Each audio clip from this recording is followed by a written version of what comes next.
But before that, let's talk about Lean briefly.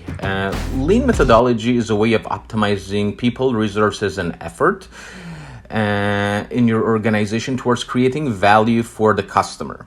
So it's based on customer centricity, and it's based on two guiding principles: continuous improvement and respect for people. Where did it start? Believe it or not, Toyota. Toyota started Lean for optimizing their manufacturing in the 50s and 60s, and it was very successful. And soon this methodology was adopted by other industries ranging from service to technology. And in fact, one of the most successful adoptions of Lean has been in software engineering, which led to the creation of what we know as Agile methodology. And Agile itself, as you know, is not bounded to only software projects. It can be applied to data engineering, it can be applied to platform engineering, any project which has a lot of uncertainties.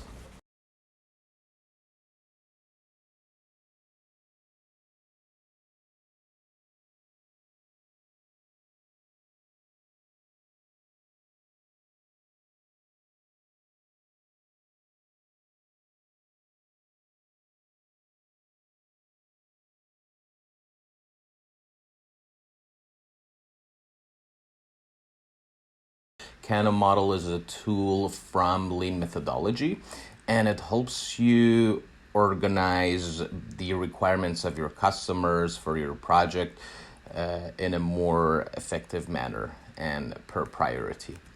So, what is Kano? Again, it roots from the Lean model, the Lean methodology, and its purpose is prioritizing customers' requirements or product features based on the degree to which they satisfy the customer.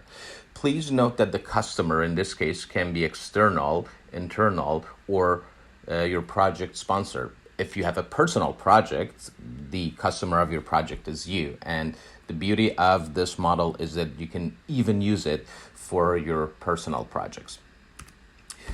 Throughout this presentation, I'll use a disaster recovery project, referred to here as DR, as an example to make sense of the model so that you can see the application of a model to a real experience too. And the DR project that we had was aimed at restoring companies' existing systems and applications and enabling ongoing restore and testing of companies' systems and applications so that in case of a disaster, the information within these systems will be able to recover. So, the grid that Kano Model uses has two axes. The horizontal axis is the feature requirements sophistication. And the more you go to the left, the less requirements sophistication you have, and the more you go towards the right, you get more sophistication. And then your vertical axis is your customer satisfaction. So the higher up means your customer is more satisfied, and the lower you go in the grid, your customer is more dissatisfied. The first category of customer requirements are called must-haves. Must-haves are features and or requirements whose absence doesn't create any dissatisfaction, but their existence does not create any satisfaction either. Within a car analogy, think of it as a wheel or a brake. If a car has wheels on it or a brake, you don't become satisfied. You expect it to be there. However, if it doesn't, you're likely to be very dissatisfied and angry because it can cost you your life. And as you see here, the less sophisticated and existing those requirements, like those wheel or brakes are, the less satisfied your customer is. But the more evolved and sophisticated they are, they reach a plateau. So they don't create any satisfaction. They just your customer becomes neutral. So these are your must-haves, likely the most important category of your customer's requirements or your product features.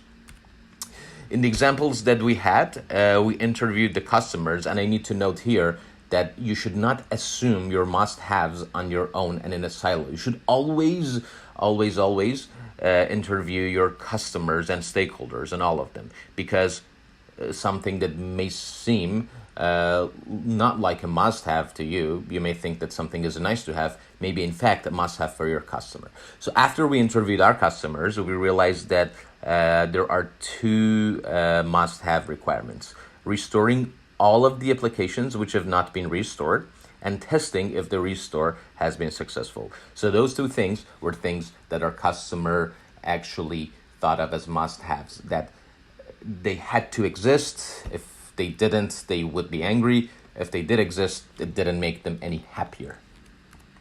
The second category, we call them should-haves. Those are features or requirements whose absence create dissatisfaction, as you see here, and then their existence creates satisfaction. So there is a linear relationship with them.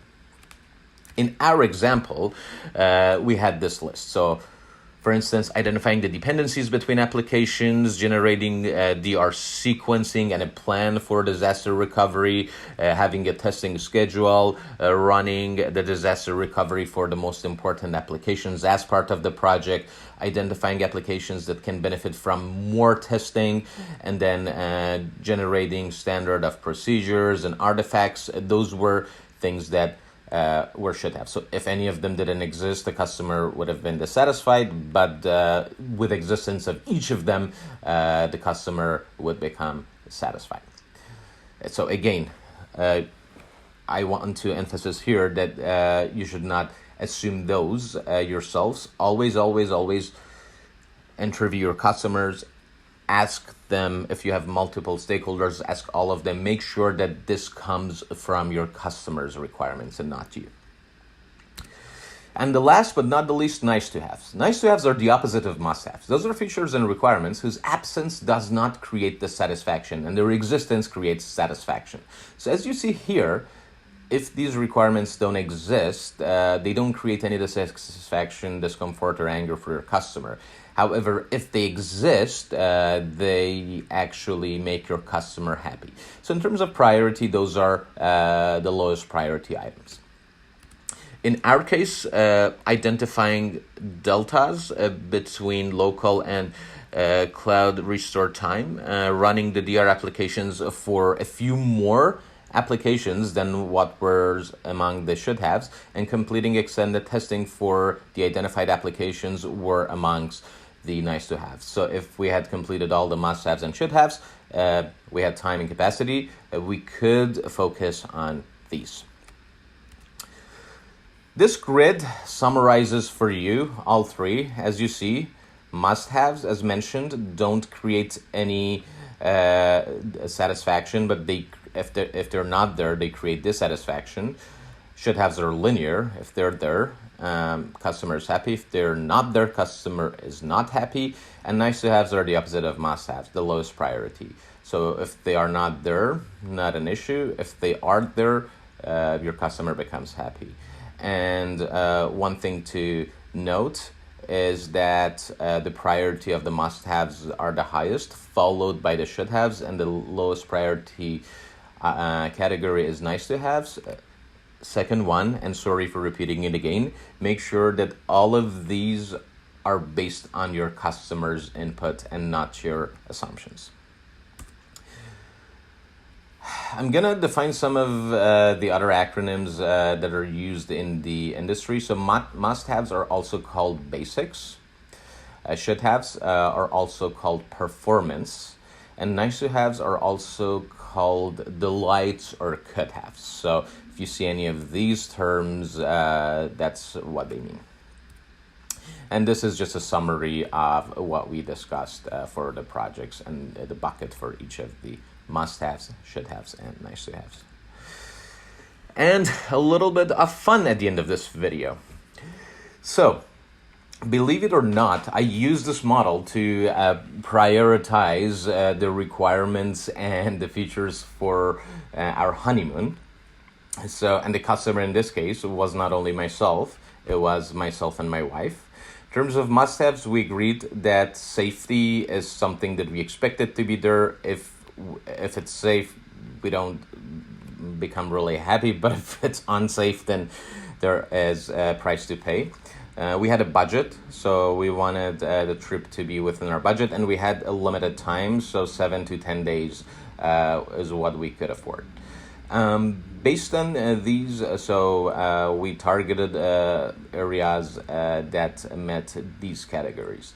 And then the should-haves for both of us, beach was important, so it created happiness for us. If it weren't there, created unhappiness. Swimming pool, again, was something of importance to both of us. And then having a shuttle to the airport, given our previous experiences, if it weren't there, could create a lot of discomfort for us. And if it were there, it would create a lot of convenience. So these were our should-haves. And nice to haves, breakfast included. If included, great. If not, we could go to a coffee shop. Car rentals, if it's there, great. If not, we could use public transport. And spa, again, was something that we wanted to do, but if we actually didn't get to it, not a big deal. So something that I encourage you to do as an activity, and hopefully you find it fun too, is prioritize the requirements of your next vacation based on the Kano model.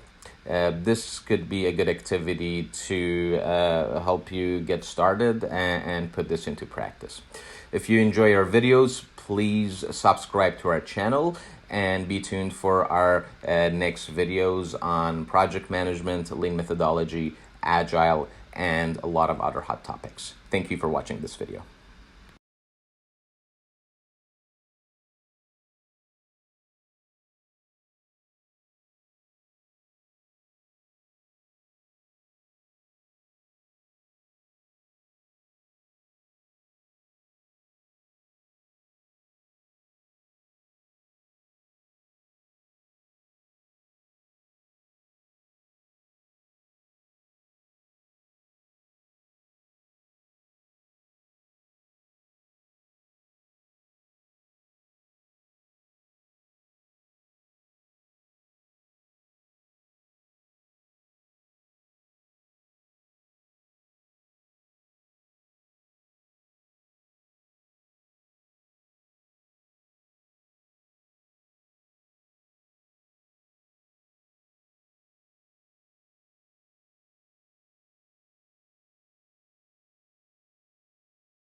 Hi everyone.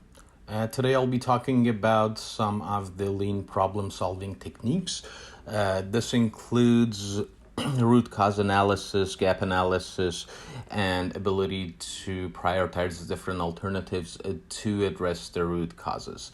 The main goal is to help you understand how to identify the gap between what your current state is and the future state. Tackling the root causes as opposed to just addressing the symptoms, and ability to focus on the best alternatives that you have. And it applies to project management, process engineering, and pretty much any problem which has a current and a future state. The first tool I'm trying to introduce here is a gap analysis. For you to do the gap analysis, it's important to know what is your current state.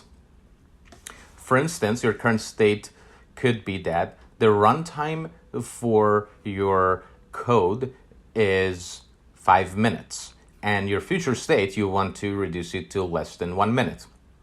Or it could be that the response time to the defects is 3 days. You want to bring it to less than 24 hours. And then based on what you have defined for your current state and future states, you can identify the gaps. The gaps will help you to put information into your root cause analysis or fishbone diagram. I think it's also called Ishikawa. This tool categorizes your problems. So one category could be people, another could be processes, one could be equipment, the other one could be policies. Try to make sure that you choose the right category based on the gap analysis that you did. There are templates out there with predefined categories, but the best way in my experience is that you choose the categories based on the nature and contingencies of your problem. And then, after you've defined the category, you have your problem statement, your issue here, you need to ask yourself 5 times why. So, to get to the root cause, a lot of people have asked me why not 6 or why not 4? 5 is a rule of thumb. The hope is that by the 5th time of asking yourself why, you have reached the root cause, but in some cases you might need to dig more, some cases less. So in general, it's a rule of thumb. And then after you identify your root cause, and you can have more than one based on your categories, then you come up with a lot of good solutions. As you know, not all of the good solutions can be actioned. So what to do? You're going to use what's called the value effort graph. Your horizontal axis here defines the value you get from the alternatives that you have. And the vertical axis is the effort you need to put. The effort can be money, can be time, it can be complexity. It all depends on your problem. If something gives you a little value for a little effort, we call them easy wins. These are some things that are recommended to do because they're easy and they give you a little value. If something gives you a lot of value with a little effort, things that you definitely want to invest in and do. Those are called gems. If something gives you a little value for a lot of effort, it's a good way to filter it out and not invest in it. And there are things that require a lot of effort but deliver a lot of values. Those are normally strategic alternatives that you either require to ask budget for or plan later or plan it over a longer horizon of time. Sometimes you need to get permission for those. So those are called strategic. For the rest of this presentation, I'm gonna present a real problem and then how this line of thinking helped resolving it. So our current state was that in a sprint that we were doing for a project, there was a significant deviation, somewhere between 50 to 70%, between points that we committed at the beginning of the sprints versus points that we completed in the sprint. Of course, we were not crazy. We did not think that we can always reach 100%, but we wanted to reduce this deviation to below 20%. And we tried to identify the gaps. One of them was unexpected bugs were taking time away from completing planned stories within the sprint. And the other one was that team members' unavailability was not accounted for during the sprint. So we went to our fishbone. And for the first category, we came up with defects, and the second one, resources. And this activity is best to do with teams so that you can get all the perspectives. So, issue was that there is a significant deviation, 50 to 70%, between points that we commit in the sprint versus point that we deliver in the sprint. So, too many bugs deviate from working on the sprint. Why? All bugs are assigned as soon as they are discovered. Again, we ask ourselves why. There is no bug triage. Why there is no bug triage? There is no standard priority and severity and triage process. So at this time, we thought that, okay, we've identified the root cause. Now we're not addressing and scratching the surface. We have gained some depth to problem solve. Now we went to the second category. There is no visibility into team members' time off. Why? Team members' vacations time is not tracked. Why it's not tracked? No centralized team tool to store and track team members' time offs. Why? There is no dedicated person to create such tool and to track them. So again, here we identified another root cause. So what you see in red are our root causes, and then we brainstorm with the team bunch of awesome alternatives to resolve it, and of course we went to our value effort graph.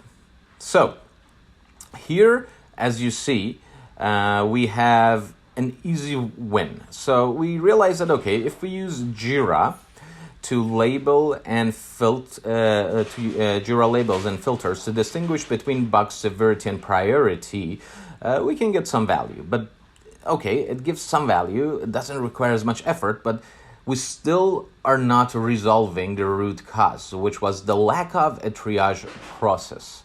So we realized that it doesn't require as much effort. And again, effort is based on your perception of the team. In one scenario, this could involve a lot of effort. In one scenario, low effort. In our scenario, we realized that if we spent 2-3 hours with the team to define the process, and on a weekly basis we have 1 hour of bug triage, it's not going to be as much effort. However, it's going to give us a lot of value.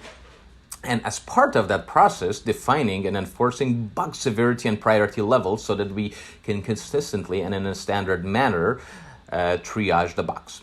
These two were definitely our gems that we actioned, and then we complemented it with our low-hanging fruit here, or I should call it easy win, to bring more value to it. There was another idea which invests in a Jira add-on which computes and reports amount of time spent on different bugs per sprint. This required money and getting permission in the company to do it. So we realized that, okay, while this brings a lot of value, it requires some hoops to go through and it requires budget. It's a fairly effortful alternative. So we decided to park it and pursue it in parallel, but not something that we do right away. We are going to initiate it right away, but we know it's strategic. We may not be able to get the permission, but we're going to pursue it anyways. And if we get permission, good. If not, no problem. We're not going to do it. The second problem that we had was about the lack of visibility into team members' times off. There was one alternative, asking team members to reduce their vacation. We realized that it introduces a lot of difficulties for people. It conflicts with the work-life balance, and at the end of the day, it doesn't resolve the root cause, which is a lack of visibility. By reducing the vacation, you're going to have the same problem, but less. Instead, we decided to entertain the other alternatives, which assigning a designated person to update the team members' vacations per sprint, and that person requires a template to track them. So again, creating the template was not as effortful, a few hours of effort. It brought some value, somewhere between low and high, but the value is really manifested when you actually administer the tool and use it to track everyone's vacation.